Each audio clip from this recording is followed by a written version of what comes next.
Good morning India, good morning Udaipur. मैं विनोद अग्रवाल आपके साथ जुड़ा हूँ यूट्यूब चैनल के माध्यम से। आज हमारे साथ industry expert mister Yogesh Patil available है, जो फंड मैनेजमेंट के अंदर रिच एक्सपीरियंस होल्ड करते हैं। केरला म्यूचुअल फंड के अंदर ऑलरेडी 2-3 फंड मैनेज किए हैं। LIC के अंदर लार्ज एंड मिड कैप सभी मैनेज करते हैं लास्ट 3 साल से। और भी जो न्यू फंड आने वाला है आज से लॉन्च हो चुका है 20 अक्टूबर 2021 को, बैलेंस एडवांटेज फंड, जो भी सभी मैनेज करेंगे। तो सर से कुछ बेहतरीन नॉलेज मिल पाए जिससे कि आपकी वेल्थ बनाने में और रिस्क कम करने के लिए हेल्पफुल हो। तो आज सर के साथ हम जुड़े हुए हैं। वेलकम करता हूं मैं योगेश सर आपका। Thank you. योगेश सर, मैं आपसे जानना चाहता हूं, आपको फंड मैनेजमेंट में इतना रिच एक्सपीरियंस है और इंडस्ट्री ने लास्ट 42 साल के अंदर 100 पॉइंट से स्टार्ट हुआ था सेंसेक्स 1979 में, आज लगभग 60,000-62,000 रन कर रहा है। तो 16% का CAGR रिटर्न दिया है। फ्यूचर के अंदर क्या आपका प्रोस्पेक्ट है, क्या इंडियन इकोनॉमी के प्रति आपका व्यू है, और as a equity asset class बेहतरीन रिटर्न देता था और आगे भी देने की पूरी उम्मीद है। तो आपका क्या पॉइंट ऑफ व्यू है as a equity investment via mutual fund? देखिए, आपने बिल्कुल सही बात बोली है कि इक्विटी ने पिछले 20-30 सालों में 16% CAGR दिया है और आगे भी देता रहेगा, क्योंकि जैसे जैसे इक्विटी की अवेयरनेस बढ़ रही है, ज़्यादा इन्वेस्टर आ रहा है। और दूसरा, इंटरेस्ट रेट अगर आप देखेंगे तो कम होती जा रही है। तो इंटरेस्ट रेट और इसका इक्विटी इनवर्स कोरिलेशन होता है। इसका मतलब इंटरेस्ट रेट नीचे जाते हैं तो इक्विटी वैल्यूएशन ऊपर आते हैं। राइट। तो आपकी बात बिल्कुल सही है। और इंडिया में जैसे कि हम लोग सब लोग जानते हैं, काफ़ी सारे रिफॉर्म्स हुए पिछले 5 सालों में। और चाइना वन पॉलिसी, ग्लोबलाइजेशन और सप्लाई चेन चेंजेस हुए, बहुत सारे स्ट्रक्चरल चेंजेस इंडिया में हो रहे हैं। And India is one of the best country in terms of demography. Lot of reforms have already happened. So you are right, actually. This is a once in a lifetime opportunity. You can rebuild your wealth for next 10 years.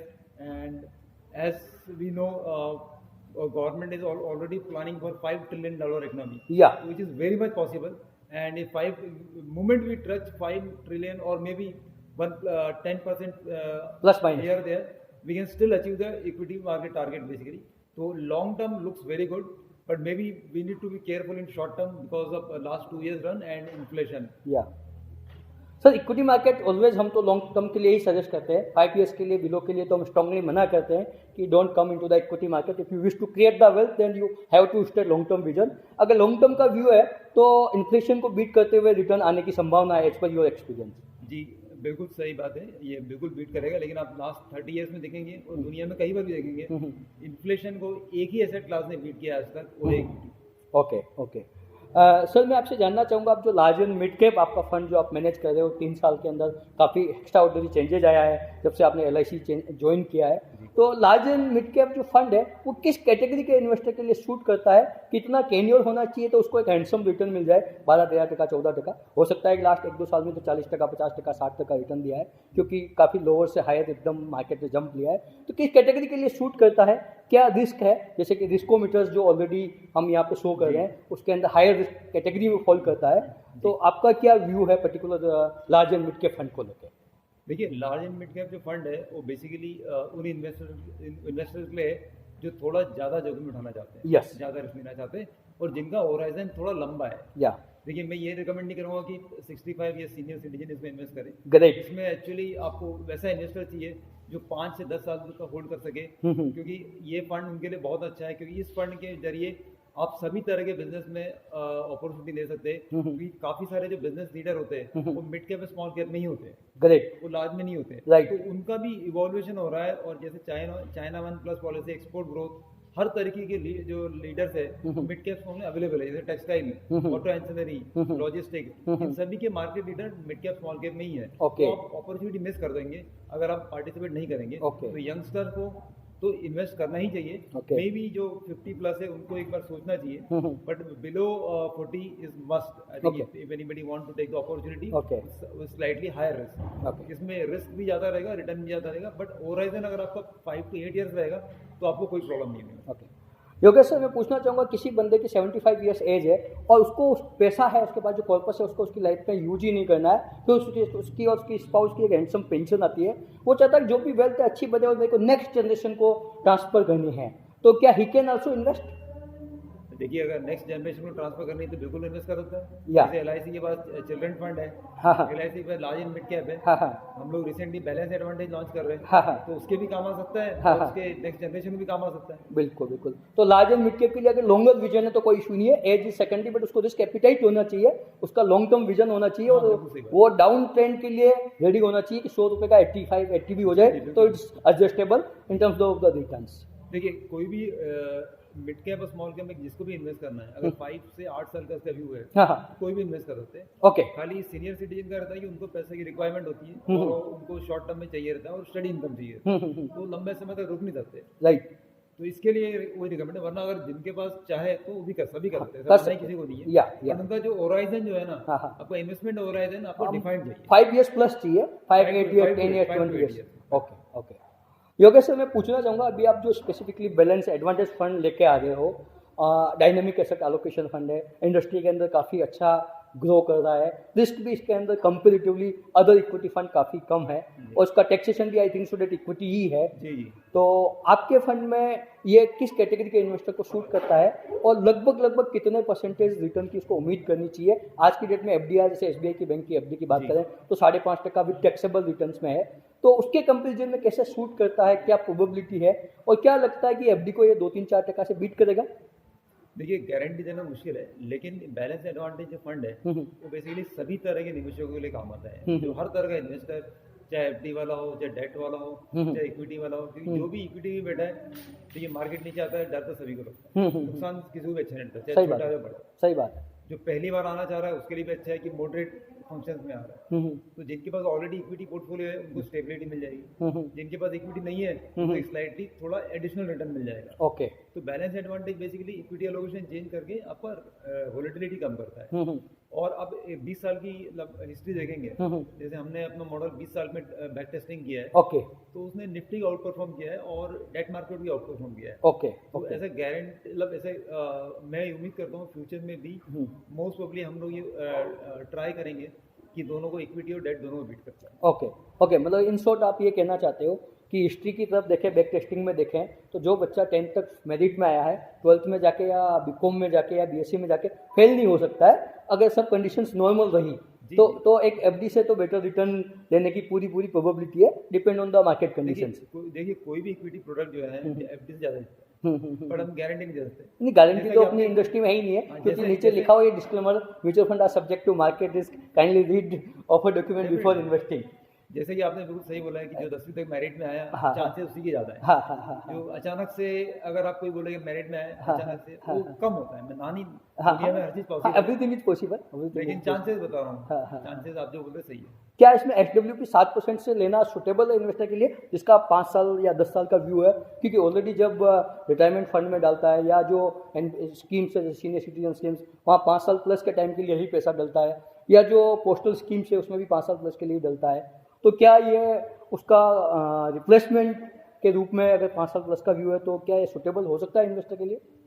देखिए ये investor के need पे depend है, लेकिन जैसा कि आपने बोला उसका ये 5 साल के ऊपर है तो बिल्कुल कर सकते हैं। नहीं, 5 साल से बिलो तो ठीक है, एडवाइजेबल ही नहीं हाँ, है, नहीं। एडवाइजेबल ही नहीं है। अगर 4 साल 11 महीने 29 दिन के लिए भी कोई कहता है, हम कहते हैं भैया आपको इन्वेस्टमेंट नहीं करना चाहिए, क्योंकि यहाँ पे रिस्क एसोसिएटेड है और जब आपको रिस्क को खत्म करना है तो आपका टाइम ओरिजिन बढ़ा के इजीली खत्म किया जा सकता है। जैसे कि कोविड का बेड टाइम आया था या 2008 में बेड टाइम आया था या हर्षद मेहता के समय, जितनी भी बार बेड इवेंट्स हुए थे, अगर किसी ने भी अपना टाइम इंक्रीज कर लिया 1 साल 2 साल तो ऑटोमेटिकली वापस गुड टाइम आ गया। जैसे कि नाइट के बाद डे आना सुनिश्चित है, समय लग सकता है बट हाँ डेफिनेटली रिटर्न्स बन ही जाएंगे। देखिए वो खाली टाइम की बात है, मार्केट अगर करेक्ट भी होता है हाँ, 10%, आपने बोला मार्केट नीचे जाएगा, मार्केट 10% नीचे गया, आप सही गए, हाँ हाँ फिर उसके 6 महीने बाद मार्केट 20% ऊपर गया तो मैं भी सही गया। सही बात है, सही बात। खाली यहाँ पे इक्विटी में आपको टाइम होराइजन देखना चाहिए और पेशेंस देखना चाहिए। हम तो इन्वेस्टर को कहते हैं सर कि जिस भी दिन मार्केट डाउन जाए, आपको जितने भी भगवान को आप फॉलो करते हो, चाहे वो लॉर्ड गणेशा है, लॉर्ड हनुमान है, तो उसको आपको मिठाई बांटनी चाहिए, क्योंकि आपको लोअर रेट पे प्रोडक्ट अवेलेबल है। क्योंकि जब गोल्ड की लोअर रेट होती तो शोरूम्स में लाइन लग जाती है, बट इक्विटी की लोअर रेट होती तो सेल की लाइन लग जाती है, अगेन लोग बाग सेल करने लग जाते हैं, ये पैनिक हो जाते हैं। नहीं, ये बात से मैं थोड़ा डिसएग्री करता हाँ, हूँ हाँ। कि देखो गोल्ड ही होता है, हाँ हाँ 100 साल पुराना भी गोल्ड ही होता है, बट कंपनी ऐसी नहीं होती। हाँ, जब हाँ। स्टॉक बाय करते हैं हाँ, तो हाँ। बहुत सी कंपनियां कई बार जो है आउट ऑफ बिजनेस चली जाती है, हाँ हाँ कई के प्रमोटर का इशू, कई का रेगुलेशन का इशू होता है, तो सारे स्टॉक सेम नहीं होते। बट अपॉर्चुनिटी मिलती है। मैं आपकी बात मानता हूँ, अपॉर्चुनिटी मिलती है, लेकिन आपको उस दिन अपॉर्चुनिटी चूज करनी पड़ेगी। लेकिन सर अगर अपन इसमें म्यूचुअल फंड के माध्यम से जा रहे हैं जहाँ पे एक एक्सपर्ट बंदा काम कर रहा है जिसका 7 into 24 hours bread and butter, उसका एजुकेशन भी इसी फील्ड में है, तो क्या म्यूचुअल फंड के माध्यम से जाना सुटेबल है जब मार्केट लोअर है? क्योंकि उस समय उसको काफ़ी सारा एक्सपीरियंस है, उसके पास रिसर्च टीम है, ही having all kind of avenues, directly he can connect with the directly owner of the company, जो भी उसका प्रमोटर है उससे बात कर सकता है। एक लेमन इन्वेस्टर नहीं कर सकता है, जैसे किसी को हिंदुस्तान जिंक में इन्वेस्ट करना, he can directly connect with the Agarwal, he can ask the multiple questions कि सर आपका क्या फ्यूचर प्लान है, आपकी माइनिंग में क्या प्रोडक्शन हो रहा है, कितना प्रॉफिट मार्जिन है, कितना आपका वर्किंग कैपिटल है, अभी आपकी कैश रिच कंपनी है या डेप्ट वाली कंपनी है। He is having that capacity, he is having that kind of knowledge, he analyse each and everything in depth. तो क्या म्यूचुअल फंड के माध्यम से इन्वेस्टमेंट करना सुटेबल है? देखिए, डायरेक्ट इन्वेस्टमेंट से ज़्यादा बेटर है म्यूचुअल फंड कि एटलीस्ट में वॉलेटिलिटी कम मिलती है, हाँ हाँ। आपको इन्फॉर्म्ड रिसर्च मिलती है, और डिसीजंस भी वन साइडेड नहीं होते, क्योंकि आप जब इन्वेस्ट करते हैं, हर मेजोरिटी म्यूचुअल फंड में देखेंगे आप, पोर्टफोलियो कम से कम 50 से 60 स्टॉक होते हैं, या तो आपका बैलेंसिंग हो जाता है, आपको इतना ज़्यादा मॉनिटरिंग नहीं करना पड़ता, और रिस्क और रिटर्न भी आपको बेसिकली उसी हिसाब से मिलते हैं। तो जो रिटेल इन्वेस्टर है उनको तो मैं यही गाइड करूँगा कि बेटर आप म्यूचुअल फंड के थ्रू ही जाए। सर एसआईपी के बारे में मैं जानना चाहूँगा कि आपके लार्ज एंड मिड कैप के अंदर एसआईपी की जाए तो किस कैटेगरी के इन्वेस्टर के लिए बेटर है, और वीकली करनी चाहिए, मंथली करनी चाहिए, क्वार्टरली करनी चाहिए या डेली करनी चाहिए? एसआईपी क्या बेटर है? क्योंकि हिस्टोरिकली या इंडस्ट्री का भी आज बैकबोन माने तो 10,000 करोड़ की एसआईपी ऑलमोस्ट हर मंथ इनफ्लो हो रही है, पहले 8,000 थी, इट इज़ इंक्रीजिंग, हो सकता है कभी 1,00,000 करोड़ पहुँच जाएगी। तो आपका क्या व्यू है एसआईपी के प्रति और क्या ओपिनियन है, और एसआईपी के प्रति आप कैसे वेल्थ क्रिएशन में इसको हेल्पफुल मानते हो? देखिए, SIP is the best way to invest in mutual fund basically, yeah but the time period is completely depend on the investors profile. या किसी को 1 हफ्ते में करना है, किसी को 1 महीने में करना है, किसी को 15 दिन में करना है, वो फ्रीक्वेंसी तो इन्वेस्टर के इनकम पे डिपेंड है। जैसे कोई भी करेंगे तो सभी ठीक है, मेरे ख्याल से ऐसा कोई वो नहीं है। अगर मतलब इनकेस अगर वीकली भी करते हैं तो भी कोई दिक्कत नहीं है, मंथली करें तो भी दिक्कत नहीं है, क्यों आपको इन्वेस्टर पे है कब पैसा मिलता है उनको, कैसे कब इन्वेस्ट करना चाहते हैं। नहीं, जैसे इन्वेस्टर को 1 तारीख को सैलरी आ जाती है खाते में, अब वो चाहता है कि मुझे 1,00,000 रुपए की एसआईपी करनी है, तो उसको क्या मोड चेंज करना चाहिए? वीकली करनी चाहिए, मंथली करनी चाहिए, या अलग अलग डेट्स लेनी चाहिए, अलग अलग स्कीम में लेनी चाहिए? आपका क्या ओपिनियन है देखिए, बीइंग अ फंड मैनेजर? अगर मंथली और वीकली मुझे पूछेंगे हाँ हाँ। तो better you start with weekly. Okay weekly में आप क्लोज मॉनिटरिंग करते हैं। Okay okay. मंथली में क्या होता है, कई बार जैसे आप लोगों ने कोविड में देखा है हाँ कि 20 मार्च को मार्केट नीचे आ गया था, हाँ, 23 मार्च को लोएस्ट पॉइंट था। और सीधा 3 या 4 अप्रैल को बॉटम के ऊपर चला गया था। हाँ हाँ। तो अगर आपने 30 दिन का गैप दिया तो some time you might lose the opportunity, okay okay तो you might be very close to. And इसी बेसिस पे हमने जो अपना नया बैलेंस एडवांटेज फंड है, हाँ हाँ। इसीलिए हमने उसको डेली मॉनिटरिंग रखा है। ओके और एसेट जो चेंज है, इक्विटी का location, transaction only happen after 2% of threshold, okay तो you can take the full opportunity upside and downside. Okay okay. इसमें आप कौन सी अप्रोच एडोप्ट कर रहे हो बैलेंस एडवांटेज के अंदर? क्योंकि हर फंड अलग अलग अप्रोच पे इन्वेस्टमेंट करता है, सबका डायनेमिक एसेट एलोकेशन का व्यू अलग है, कोई वैल्यू पे करता है, कोई वैल्यूएशन पे करता है, कोई फंडामेंटल पे करता है, कोई मार्केट व्यू पे करता है, सबका अलग अलग। आपका पर्टिकुलर जो बैलेंस एडवांटेज फंड है, इसके पीछे इन्वेस्टिंग की थीम्स क्या है? देखिए, मेरे ख्याल से LIC म्यूचुअल फंड जो बैलेंस एडवांटेज फंड जो हम आज से स्टार्ट लॉन्च या किया उन्होंने, 20 अक्टूबर को लॉन्च ये हम लोग शायद पहला फंड है जो पूरा जो मॉडल है is completely driven by fundamental analysis. Okay okay सारे fundamental, that's what we call fundamental driven mathematical model. Okay okay. ये डिफरेंट स्ट्रेटेजी है, मेरे ख्याल से ये अभी तक किसी ने डिस्क्लोज नहीं किया स्ट्रेटेजी, लेकिन जितने भी मार्केट में अगर मैं सबके प्रेजेंटेशन और जैसे भी हमने एनालाइज किए तो किसी ने डिस्क्लोजर नहीं दिया कि कैसे इनका एसेट एलोकेशन चेंज होता है। और ये हमारा जो एसेट एलोकेशन चेंज होता है ये कम्प्लीटली फंडामेंटल ड्रिवन है, जिसके लिए 2 पैरामीटर है, इंटरेस्ट रेट और आपका अर्निंग ग्रोथ। Okay okay. तो अर्निंग ग्रोथ जो भी फ्यूचर बताता है, और इंटरेस्ट रेट जैसे कि आप जानते हैं इसका इम्पैक्ट इकोनॉमी पे होता ही होता है। बिल्कुल। तो ये दोनों पैरामीटर को लेके हमने बनाया है, और 20 साल हमने इसका बैक टेस्टिंग किया है, तो इसके रिजल्ट बहुत अच्छे आए। ओके। इसने निफ्टी का आउट परफॉर्म किया है, ओके और वोलेटिलिटी भी निफ्टी से 30% कम। Okay okay. तो इसके लिए मतलब बेसिकली अगर आप इसमें एक और चीज़ है, 5 ईयर रोलिंग पीरियड देखेंगे तो 92% of the time this fund has given more than 10% return. Okay, back testing के अंदर इसने 92% चांसेस दे रहे हैं हाँ। कि मोर देन 10% के रिटर्न रिटर्न्स दिए हैं पिछले 20 साल और रोलिंग रिटर्न है ये भी, Rolling, 5 years. Point two point नहीं है, रोलिंग है। पॉइंट ओके ओके ओके, तो मतलब बैक टेस्टिंग में तो सुपर परफॉर्मेंस दिख रही है जी और सब कुछ सही चलता रहा तो फ्यूचर में भी अच्छे रिटर्न्स आएंगे। जी। और कुछ आप हमारे इन्वेस्टर्स को कहना चाहो आपकी तरफ से, जो particular equity investing and mutual fund investing के अंदर ध्यान रखने लायक हो स्पेशलिटी, क्योंकि being a fund manager you having a more updation, more knowledge, more experience then the layman, तो जस्ट मैं आपसे 2 वर्ड्स में चाहूँगा कि क्या स्पेशली। देखिए ये बात सही है कि हम लोग सारा टाइम इक्विटी में रिसर्च करते हैं, हाँ हाँ बट इसका मतलब ये नहीं है कि बिजनेस सबके समझ में आता है जी। हाँ हाँ हाँ ठीक है, और इक्विटी भी जब इन्वेस्टर होता है उसको भी थोड़ा सा ट्रैक रखना पड़ेगा। ही कैन नॉट ब्लाइंड एकदम। ओके ओके तो बेसिकली हिस्टोरिकली देखेंगे इंडिया में मेजोरिटी वेल्थ जो होती है अभी फिजिकल फॉर्म में होती है, गोल्ड या रियल एस्टेट में, या यू कैन से कि 85% इन्वेस्टमेंट इन फिजिकल या फॉर्म, तो फिर एफडीज, इंश्योरेंस, पीएफ, या इक्विटीज में जस्ट स्टार्ट हुआ है। या तो ये बिगिनिंग है और धीरे धीरे जैसे एक्सपोजर मिलता जाएगा जो इन्वेस्टर्स है they can make more money और मे be they can beat inflation by investing in equity. Okay that is the best class and as जितना जल्दी एसआईपी स्टार्ट करेंगे उतना बेटर है, बेहतर है, क्योंकि इक्विटी ने अभी तक का जो 30 इयर्स की हिस्ट्री देखेंगे अपन तो उसमें इन्फ्लेशन को बीट किया, इन्फ्लेशन को और बाकी सारे एसेट क्लास को बीट किया। तो इक्विटी का आपका एक्सपोजर तो होना ही चाहिए, कम या ज़्यादा वो इन्वेस्टर के रिक्वायरमेंट और प्रोफाइल पे डिपेंड रिस्क है, प्रोफाइल पे डिपेंड करता लेकिन उनके पोर्टफोलियो में या जो भी बास्केट में, इन्वेस्टमेंट बास्केट में ये चाहिए है। Okay okay, to beat the inflation, वरना कोई एसेट क्लास बीट नहीं कर सकता इक्विटीज में।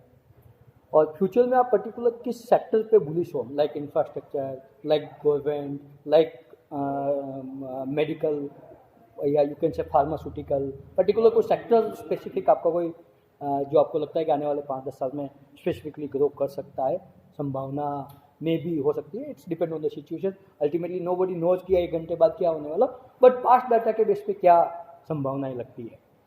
ये पास्ट से कुछ भी डिराइव करना मुश्किल है, लेकिन मैं आपको ये बोलना चाहता हूँ हाँ हाँ, कि इंडिया में बहुत सारे चेंजेस हुए, रिफॉर्म्स हुए, या मल्टीपल डिफरेंट लास्ट 5 इयर्स में एग्री एक्स्ट्राऑर्डिनरी। रिलेटेड रिफॉर्म्स की वजह से काफ़ी एग्री रिलेटेड स्टॉक्स में काफ़ी मूवमेंट मिल सकता है आपको कंपनी में। तो we are bullish on basically agri और रूरल थीम और may be agri inputs like fertiliser and pesticides और logistics, IT, consumer, because Okay. India is a consumer driven economy. या consumption based Two-thirds of country, the population, sorry, 2/3 of the GDP is driven by basically consumption. या तो ये सब देखते हुए मुझे लग रहा है कि स्ट्रक्चरली ऑलमोस्ट सारे सेक्टर ही अच्छे करने ग्रो चाहिए करेंगे। रेंज में, या पर डिपेंड करता है कोई 8% से ग्रो करेगा, वो 5 से करेगा, वो 12 से करेगा, या इतना ही डिफरेंस है। बट जिसमें ज़्यादा ग्रोथ होती है उसमें रिस्क भी ज़्यादा ही होता है। या मोर रिस्क तो मोर ऐसे रिवार्ड। सेक्टर पे पॉइंट आउट करना मुश्किल है, बट जैसे मैंने बताया आपको एक्सपोर्ट, स्पेशली एक्सपोर्ट सेक्टर्स में जो है export oriented sectors like textile, chemical, इसमें अच्छा ट्रैक्शन दिख रहा है, IT में दिख रहा है, रियल एस्टेट में काफ़ी अच्छा ट्रैक्शन आया है, और कंज्यूमर ड्यूरेबल्स और कंज्यूमर FMCG इन सब में भी आएगा। ओके, तो ये सब सेक्टर पे हमें अच्छा लगता है और इनमें हमने पोर्टफोलियोज में हमारा पोजीशन है ऑलरेडी आप इसमें इन्वेस्टेड है। जी। Okay, thank you so much Yogesh sir, आपने you, अपना कीमती समय दिया, thank you so much. Thank you.